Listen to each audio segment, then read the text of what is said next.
दोस्तों, आज की कहानी है एक तलाकशुदा पत्नी और एक तलाकशुदा पति की।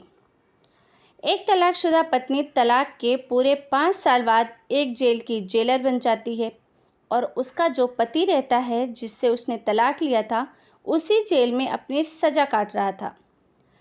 लेकिन जब एक दिन वही लड़की उसी जेल में निरीक्षण करने के लिए जाती है और सभी कैदियों से मिलती है, तो उसी दौरान उस लड़की की मुलाकात उसके तलाकशुदा पति से होती है और जो कि जेल के अंदर ही अपनी सज़ा काट रहा था।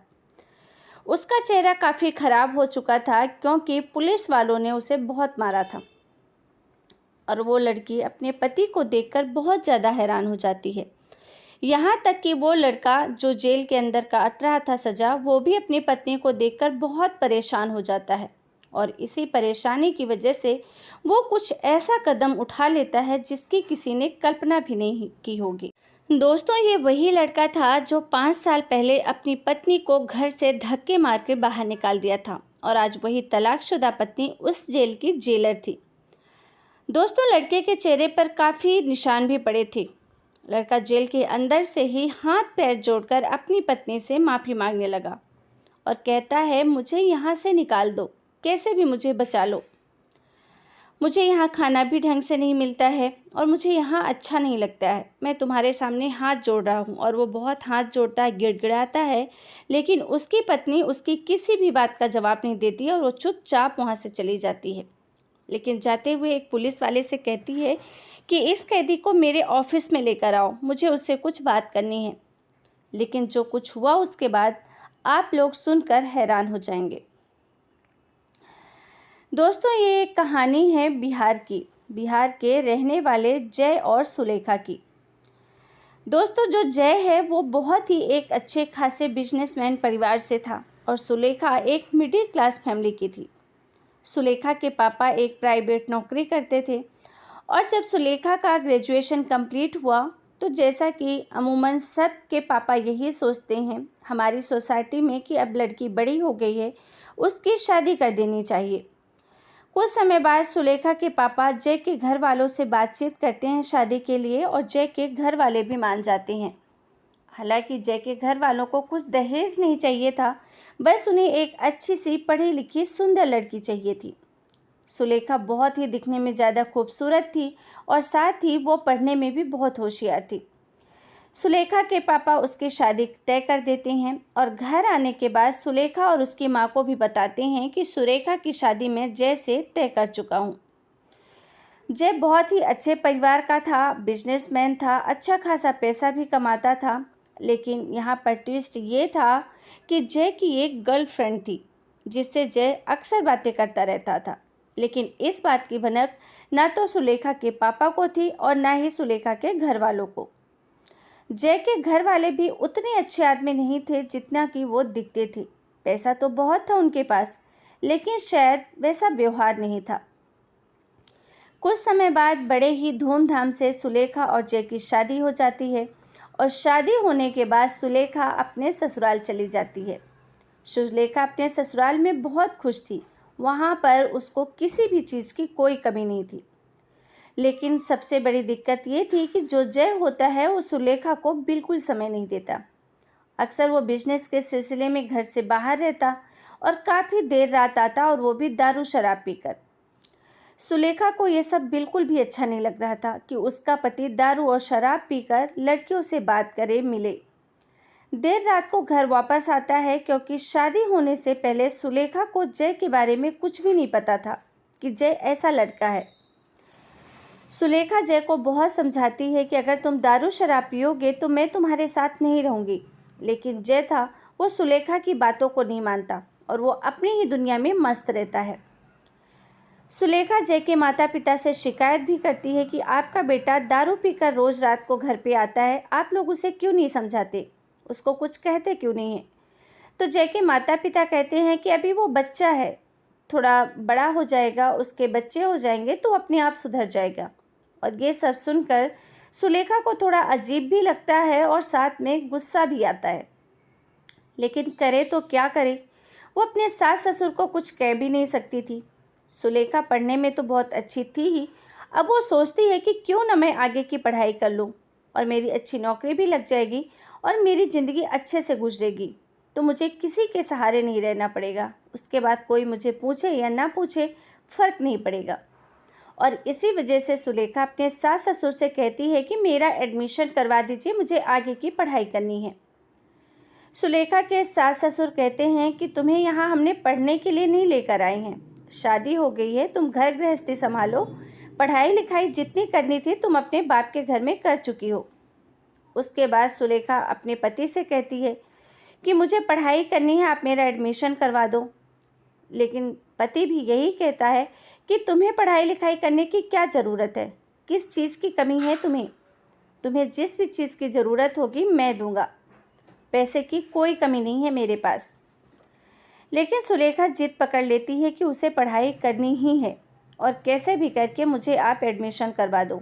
लेकिन जय जो रहता है वो साफ साफ मना कर देता है कि मैं तुमको नहीं पढ़ाऊँगा, अगर तुमको मेरे साथ रहना है तो ठीक है, नहीं रहना है तो तुम खुशी खुशी जा सकती हो, मुझे कोई फ़र्क नहीं पड़ता।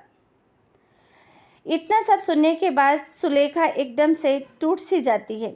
उसको समझ में नहीं आ रहा था कि वो करे तो क्या करे, क्योंकि जिस पति से वो इतना प्यार करती थी उसके पति को तो उसके रहने ना रहने से कुछ फ़र्क ही नहीं पड़ रहा था, और ना ही उसका वो सपोर्ट कर रहा था, और ना ही उसके ससुराल वालों को उसके बारे में कोई चिंता थी, कोई उसे सपोर्ट करती थी।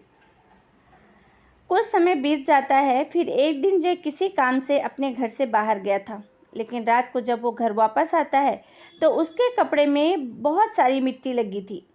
दरअसल बात ये थी कि वो काफ़ी ज़्यादा शराब पीने की वजह से अनबैलेंस कहीं हो गया होगा और वो एक गटर के नाले में गिर गया था, और जिस वजह से उसके सारे कपड़े गंदे हो गए थे और उससे बदबू आ रही थी। नशे की हालत में जब घर आता है जय, तो सुलेखा उसको देखकर बहुत ज़्यादा गुस्सा होती है और उसने गुस्से में अपने पति को 2-4 थप्पड़ भी लगा देती है और कहती है कि अगर आज के बाद तुमने ऐसा किया तो मैं तुम्हें छोड़कर चली जाऊंगी, कभी नहीं रहूंगी तुम्हारे साथ। लेकिन ये सब सुनकर जय, जो काफ़ी ज़्यादा नशे में भी रहता है उस समय, वो जब जय को सुलेखा थप्पड़ मारती है तो जय को गुस्सा आता है और जय भी सुलेखा को बहुत ज़्यादा ही मार देता है। इतनी ज़्यादा उसकी पिटाई करता है कि सुलेखा का चेहरा पूरी तरीके से सूज जाता है, उसका चेहरा खराब हो जाता है, निशान पड़ जाते हैं उसके चेहरे पर। और उसी रात जय डंडे से भी सुलेखा की पिटाई करता है और उसकी वजह से सुलेखा बहुत ज़्यादा चीखती चिल्लाती भी है और कैसे भी करके अपने आप को बचाती है। सुलेखा के सास और ससुर भी सुलेखा को उस दिन बचाने के लिए नहीं आते हैं, और जिसकी वजह से सुलेखा और भी ज़्यादा आहत होती है कि वो एक कैसे घर में रह रही थी जहाँ पर उसके बारे में चिंता करने वाला कोई भी नहीं है। सुलेखा अपने सास ससुर से और अपने घर वालों से, अपने ससुराल वालों से बहुत नाराज़ हो जाती है और अगले ही दिन वो अपने पापा को फ़ोन करती है कि पापा मैं यहाँ पर नहीं रह सकती, अगर मैं यहाँ कुछ दिन और रही तो आप मेरा मरा मुँह देखेंगे, क्योंकि ससुराल वाले बहुत ही गंदे लोग हैं, किसी को मेरी नहीं पड़ी है। पिछले 6 महीने से मेरे साथ इतना ज़्यादा बुरा बर्ताव हो रहा है जिसके बारे में मैं सोच भी नहीं सकती थी। मुझे मारा जा रहा है, लेकिन मेरे विरोध करने पर ये लोग मुझे चुप करा देते हैं और यही कहते हैं कि अगर तुमने किसी से कुछ कहा तो बुरा होगा। अब मैं क्या करूं? किसी से कुछ बता भी नहीं सकती। जय बहुत दारू पीता है, लड़कियों से बातें भी करता है, साथ ही मैं जब पढ़ाई के लिए बोल रही हूँ तो ये लोग मुझे पढ़ाना भी नहीं चाहते। पापा मैं एक पल भी यहाँ नहीं रहना चाहती हूँ।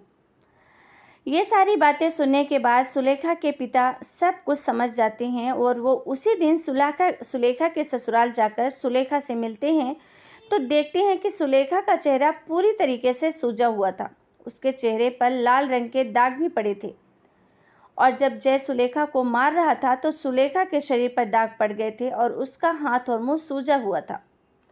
ये सब देखकर सुलेखा के पापा बहुत ज़्यादा गुस्सा हो जाते हैं और अपनी बेटी को उसी वक्त अपने साथ लेकर घर चले आते हैं।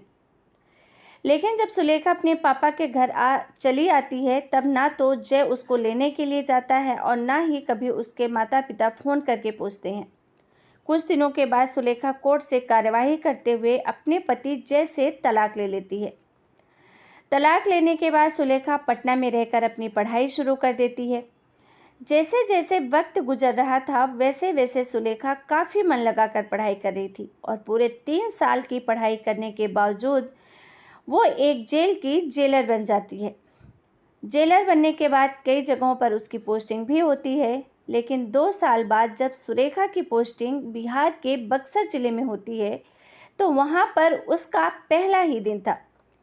सुलेखा अपनी ड्यूटी वर्दी पहनकर जेल के अंदर जाती है और जेल के अंदर जाते ही सभी कैदियों से सुलेखा को मिलाया जाता है, लेकिन इसी बीच सुलेखा की मुलाकात उसके तलाकशुदा पति से होती है, जो कि उसी जेल के अंदर अपने जुर्म की सज़ा काट रहा था। दोस्तों, सुलेखा जब अपने पति को इस हाल में देखती है तो वो बहुत ज़्यादा हैरान होती है, क्योंकि जिस जय को सुलेखा को मारकर उसका चेहरा बिगाड़ दिया था वो जय तो कुछ और ही एटीट्यूड वाला था। ठीक उसी तरीके से पुलिस वालों ने जय की भी काफ़ी पिटाई की थी और उसका भी पूरी तरीके से चेहरा खराब हो गया था। उसके हाथ पैर में निशान पड़ गए थे और ऐसा लग रहा था कि जैसे जेल के अंदर जय की खूब डंडे से पिटाई की गई है। अब जय भी तलाकशुदा पत्नी को वर्दी में देखता है तो वो बहुत ज़्यादा परेशान हो जाता है। जेल के अंदर से ही हाथ जोड़कर सुलेखा से माफ़ी मांगता है और कहता है कि मुझे माफ़ कर दो और मुझे यहाँ से निकाल लो। पुलिस वाले मुझे बहुत ज़्यादा मारते हैं, मैं यहाँ पर बिल्कुल नहीं रहना चाहता। मैं हाथ जोड़कर तुमसे रिक्वेस्ट करता हूँ कि मुझे यहाँ से निकाल लो। सुलेखा जय की बातों को अनसुना कर देती है और अपने ऑफिस चली जाती है, लेकिन तभी एक पुलिस वाले से कहती है कि उस कैदी को मेरे ऑफिस में लेकर आओ, मुझे उससे कुछ बात करनी है। उसके बाद पुलिस वाले जय को सुलेखा के ऑफिस लेकर जाते हैं और सुलेखा जय से कहती है कि आखिर तुम्हारी ये हालत हुई कैसे? तुम तो घर पे रहते थे, लेकिन ऐसा क्या कर दिया तुमने कि जो तुम्हें जेल के अंदर सज़ा काटनी पड़ रही है?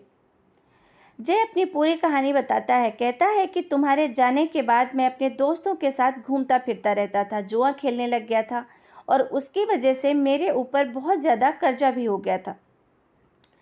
लेकिन एक दिन करवा चौथ के दिन एक औरत सोने के काफ़ी गहने पहनकर अपने पति के साथ जा रही थी। तभी मेरे दोस्त ने कहा कि हम लोग अगर उसके गहने चुरा लें तो हमारे पास अच्छा पैसा भी आ जाएगा और हम अपना कर्जा भी चुका देंगे। और हम लोगों ने गहने चुरा भी लिए, लेकिन तभी वहाँ से हम लोग जब भागने की कोशिश कर रहे थे तो कुछ लोगों ने हमें पकड़ लिया। मेरा दोस्त तो बाइक से था, वो वहाँ से भाग गया, लेकिन मैं वहीं पर पकड़ा गया। तभी मुझे कुछ समझ में नहीं आया और मैंने अपने पैंट से पिस्टल निकालकर उसके पति को गोली मार दी। मुझे लगा कि सब लोग डर से वहाँ भाग जाएंगे और मैं वहाँ से बच जाऊँगा, लेकिन लोगों ने मुझे वहाँ फिर पकड़ लिया और मैं उसी कारण जेल में सज़ा काट रहा हूँ। दोस्तों, जब सुलेखा अपने पति की ये बात सुनती है तो यही कहती है कि तुमने तो बहुत बड़ा जुर्म किया है और तुम्हें तो इस केस के लिए फांसी होनी चाहिए। जय अपनी तलाकशुदा पत्नी के पैरों में गिर जाता है और ज़ोर ज़ोर से रो रो करके माफ़ी मांगने लगता है। प्लीज़ मुझे बचा लो, मैं मरना नहीं चाहता। मैंने जीवन में बहुत बड़ी गलती की है, लेकिन मैं अब दोबारा कभी ऐसा नहीं करूँगा। लेकिन सुलेखा चाह कर भी कुछ नहीं कर सकती थी, क्योंकि एक तो उसकी अभी नई नई पोस्टिंग थी। सुलेखा साफ साफ मना कर देती है कि तुमने जो अपराध किया है उसकी सज़ा तो तुम्हें काटनी ही पड़ेगी। अब जय के पास कोई ऑप्शन नहीं था और वो पूरी तरीके से लाचार हो जाता है। जय को फिर से जेल के अंदर डाल दिया जाता है। सुलेखा हर रोज़ उस जेल के अंदर तो जाती थी, अपनी ड्यूटी भी करती थी, शाम को अपने घर वापस आती थी, लेकिन कभी भी वो अपने पति से नहीं मिलती थी। लेकिन जब जय को अपने पत्नी से मिलने के बाद दोबारा जेल के अंदर बंद कर दिया जाता है, तब उसको घुटन से महसूस होने लगती है। मन ही मन सोचने लगता है कि मेरी पत्नी इस जेल की जेलर है और मैं इसी जेल के अंदर सड़ रहा हूँ। जय को बहुत ज़्यादा शर्मिंदगी महसूस होती है और इसी वजह से वो जेल के अंदर एक ऐसा कदम उठाता है जिससे कि पूरा माहौल ही बदल जाता है। जय इस बेइज्जती को बर्दाश्त नहीं कर पा रहा था और जेल के अंदर ही वो अपने हाथ को किसी चीज़ से काट लेता है और जिस वजह से काफ़ी ज़्यादा उसका खून बह जाता है। और उसके बाद जो पुलिस कर्मचारी थे वो उसको हॉस्पिटल भी ले जाते हैं, लेकिन कुछ ही दिनों के बाद जय की मौत हो जाती है। जय कभी अपने आप को माफ़ी नहीं कर पा रहा था और सोचकर ये बहुत ज़्यादा परेशान हो रहा था कि जिस वजह से उसने अपनी जान ले ली। जब ये बात सुलेखा को पता चली तो जय ने आत्महत्या कर ली है, तो वो भी जेल के अंदर खुश नहीं थी। सुलेखा को भी कहीं न कहीं दुख तो हो ही रहा था और इसी कारण सुलेखा सोचती है कि भगवान ने तो उसके कर्मों की सज़ा दे दी। दोस्तों, उस दिन